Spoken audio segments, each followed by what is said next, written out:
Welcome all.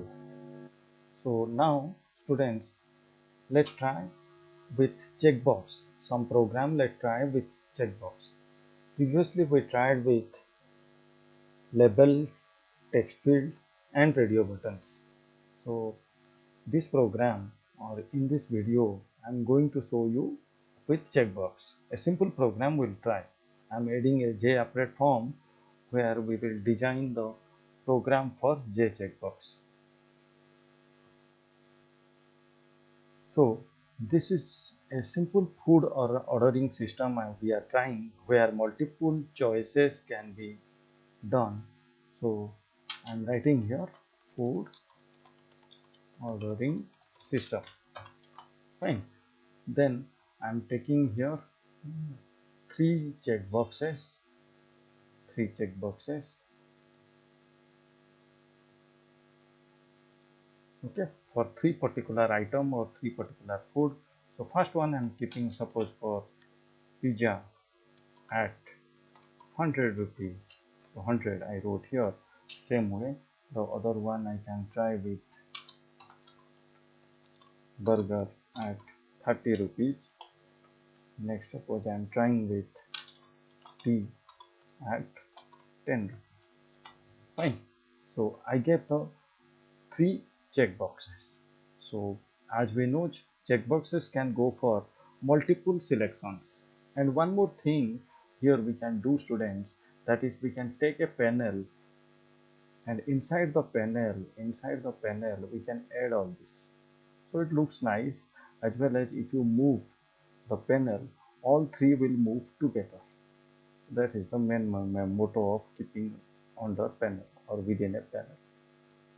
Fine. So now let's take labels for respective results. Okay, so I took here result label, that is label 2. For this we are taking level 3 and I'm taking here level 4. Okay, for three different item, three different label I have taken, so individual calculations will be shown here. Now let's take some text field. Why? Because a text field will allow us to take the quantity of the particular item. Quantity of the particular item in the sense, whatever, suppose I'm selecting pizza, so how many pieces of pizza I want to take, that is what I can specify here. So I'm taking here again one more text field, making it vacant and specifying the size. Same way another text field, let's take for T. So here also same thing, I'm just removing as well as specifying the size. Okay, so now this for three particular item, three text field and three label already I have taken. Let me take one button. Clicking on the button, the button can be like suppose order. I'm specifying order as the content on the button. So when I click on the button, so automatically like the item price as well as the item quantity is this three and item price is written here, will be multiplied and will be shown. And one more label at last we can take for showing the total figure in the sense whatever you have chosen here, all will be calculated, all will be summed and will be shown here. Fine. So this is what the final result, it means the customer is going to pay how much of, so that is what will show here. Okay, the design is done. Now let's go for coding. So for coding I need to double click on the button. So the coding window has been opened. So here we need to specify the coding. So let's take three integer variable for three item. So that is price 1, price 2, price 3. Right? And one more variable, that is total we have taken. Clear? So what is price 1? Price 1 is j text field 1 dot get text. We know that so many times program we have done based on this. One more thing, we will get error as we know that it is integer and we have to convert it into integer dot cos ing. Okay, so P1 I got, that is not P1, sorry, PR1. So copying and pasting for PR2 and PR3. In PR2 what we have to do, PR3 what we have to do, students, now we have to make it text field 2 and text field 3. All the price I received, it means. Fine. So now the quantity. So price, sorry, this is quantity, sorry, this is quantity. So the whatever the price is selected, it will get multiplied with the quantity whatever we have taken. So quantity already we stored here. Fine. PR1 is the quantity of pizza and PR2 is the quantity of burger and PR3 is the quantity of tea.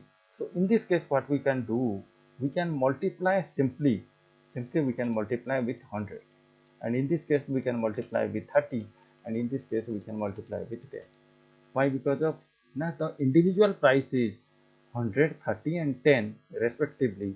So let it get multiplied with the quantity and it gets stored in the variable PR1, PR2 and PR3. Now all these PR1, PR2 and PR3 should be displayed on the label, on the respective level. So that is level 2, level 3, level 4. So we can do it here how? We can do how? Now J level 3 dot, it is 2 I think so, just check, let's check it. Yes, 2, 3, 4.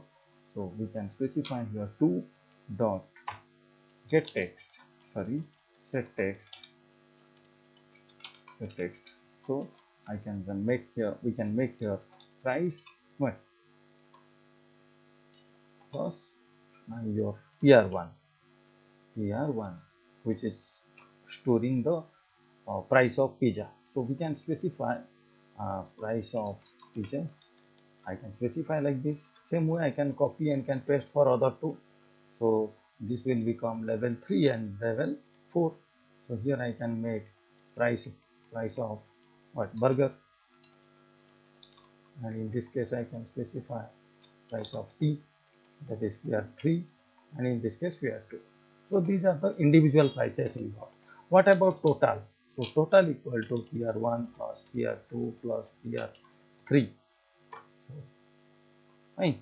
So total also I got, and total has to be displayed on level number 5. So level 5,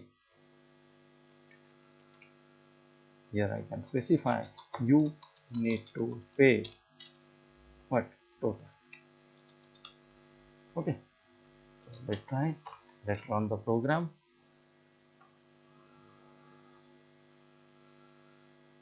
This is the checkbox example where multiple selections are allowed. Fine. The first program we are trying for checkbox. It's running, it's taking time to run. First time as we are doing. So it's open now. All of you might have seen. Can see. So see. Fine.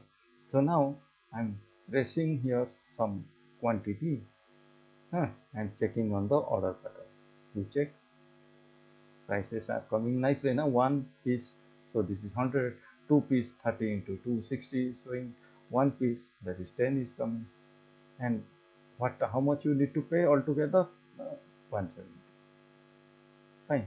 But here one thing, students, the problem is what, I didn't select anything, I didn't select, but still it is working, still it is working. So that is the problem. If you select also it will calculate, if you don't select also it will calculate. So it means the calculation will become mistake, na? So what we need to do now, for every checkbox, when you click on a checkbox, there has to be an if statement, there has to be a if statement. So for that we need to specify here, if you select that particular checkbox, then only the calculation will be done. So you need to specify here if j checkbox dot is selected, we know for in radio button. Okay, if it means, what I mean to say, if the checkbox 1 is selected, then it will be calculated like this. Same way I can specify for whom, for checkbox 2. Here checkbox 3. And now the question is, students, what if I didn't select? So otherwise, for each you have to specify otherwise. So PR1 will be what? 0. PR1 will be 0. So in this case also we have to specify. If it is otherwise case, you have selected and thereafter again you deselected. You make up your mind not to take the item. So in that case, what it will do? Else PR3 equal to 0. Fine. So for each place we have to keep the else statement. Okay. So now let's check whether it is working accordingly or not.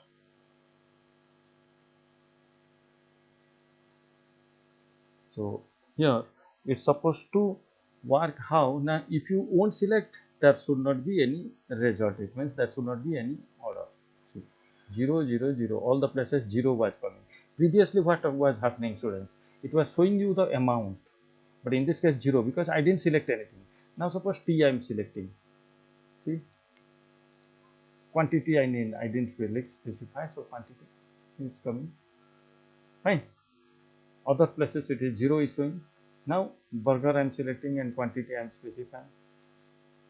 Oh, quantity suppose I am increasing. See, every time it is calculated, it is showing here the final like that. Suppose T I am taking out. See, taking out means this also is going. One more thing, students, when I am taking out the T, why it should be 1 here? It should be 0. It should be 0, isn't it? So that also we can try. How? Now if you won't select this, means deselect this, it's supposed to be 0. So let's go there. In this case we have to do now. Else case we have to specify here. We have to give bracket. As I told, if there will be two statements belongs to a if or else, then we have to put curly bracket. So here what we can do now, j text field 3, that is 3, third one, text field dot get set text. What will be appear there? 0. So you can specify here 0. Fine. So it means if you won't select it, the text field text will be converted to 0. The same I can copy to each and every place. Okay, I'm just copying the entire thing here. Slowly I'm increasing the coding so that you will be able to understand the concept. This is 2, and in this case also there is a else. So here also I need to specify what I need to make here. Here 1, and this is text field 1. It will convert to 0. Okay, so let's check if anything else the error we got or anything else we supposed to change. That also we can change. When we develop any program, slowly we supposed to do, or we used to do, so that we can find out the error and we can solve it. Okay, now ordering, though it is not showing anything, all zeros are coming. Now suppose pizza I have selected and I'm giving here 3. So check, students, it's coming 300. Okay, now suppose I'm de-checking this and checking this. Here I'm specifying 2. You see what is happening? This automatically is becoming 0. Automatically it's becoming 0. Let me show you again. Selecting T and specifying 1. See, it's coming 10. But if you deselect anything, then this won't get calculated. This 2 should disappear. See, it's disappearing. When next order you will do, it will disappear of its own. Okay, that is how the program we tried with checkbox. Checkbox can go for multiple selections. See, I can do all the selections, or I can take out everything as well, or I can check only few also. Suppose few I selected and I specified the quantity. See, still I can see. In place of radio button, what it was happening? Now we can select either or, and selection is must. But in checkbox, selection is optional. Either you can deselect all, or you can select few, or you can select all. Hope all of you understood the concept of checkbox. Thank you.